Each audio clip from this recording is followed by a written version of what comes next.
রাজ্যের লক্ষ লক্ষ পরিবারের জন্য এবার বড় ঘোষণা নিয়ে এলো সরকার। কি ঘোষণা? বাংলার বাড়ি প্রকল্প।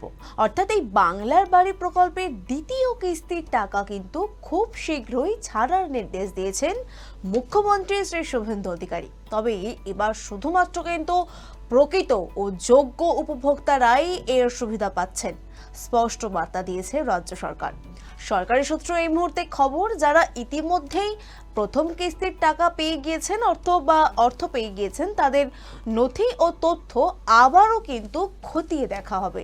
চূড়ান্ত ভোটার তালিকার সঙ্গে মিলিয়ে যাচাই করা হবে উপভোক্তাদের তথ্য। অর্থাৎ আপনারা যারা প্রথম কিস্তির টাকা পেয়েছেন তাদের সেই তথ্য কিন্তু পুনরায় যাচাইকরণ হবে আপনাদের দ্বিতীয় কিস্তির জন্য। যাদের নাম আর ভোটার তালিকায় নেই, কিংবা যারা এই কিস্তির জন্য বা বাংলার বাড়ি প্রকল্পের জন্য যারা কিন্তু যোগ্য নন, সেটা হিসেবে যদি প্রমাণিত হন, তাহলে কিন্তু তাদের বাদ দিয়েই প্রকৃত উপভোক্তাদের কাছে দ্বিতীয় কিস্তির টাকা পৌঁছে দেওয়ার পরিকল্পনা করা হয়েছে সরকারের তরফ থেকে। এই মুহূর্তে রাজ্য সরকারের কি বক্তব্য রয়েছে? এই মুহূর্তে রাজ্য সরকারের বক্তব্য এটাই যে কোনোভাবেই যাতে অযোগ্য ব্যক্তি কিংবা সরকারি আবাসন প্রকল্পের সুবিধা না পান তা নিশ্চিত করাই এখন প্রধান লক্ষ্য রাজ্য সরকারের।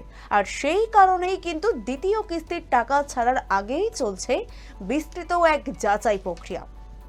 এখানে উল্লেখ করা জরুরি, অতীতে প্রধানমন্ত্রী আবাস যোজনা গ্রামীণদের অর্থায়ন নিয়ে কিন্তু বিতর্কের পর বাংলায় এই মুহূর্তে বাংলার বাড়ি বা রাজ্যে বাংলার বাড়ি প্রকল্প চালু করা হয়েছে।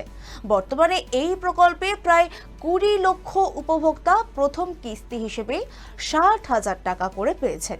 এবার সেই উপভোক্তাদের জন্যই দ্বিতীয় কিস্তির টাকা ছাড়ার প্রস্তুতি কিন্তু তুঙ্গে রয়েছে।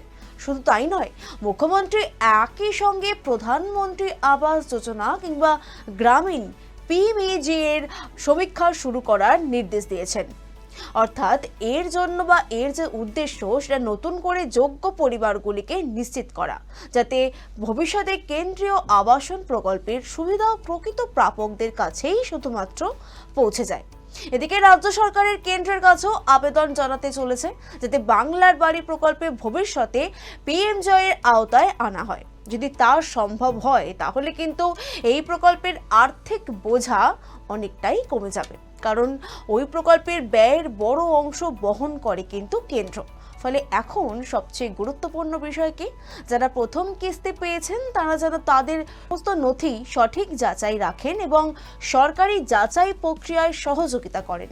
যাচাই সম্পন্ন হলেই ধাপে ধাপে দ্বিতীয় কিস্তির অর্থ উপভোক্তাদের ব্যাংক অ্যাকাউন্টে সরাসরি পাঠানোর সেই প্রক্রিয়াটা শুরু হয়ে যাবে। এই মুহূর্তে প্রশাসনিক সূত্রে কিন্তু আমাদের কাছে এরকমটাই খবর রয়েছে।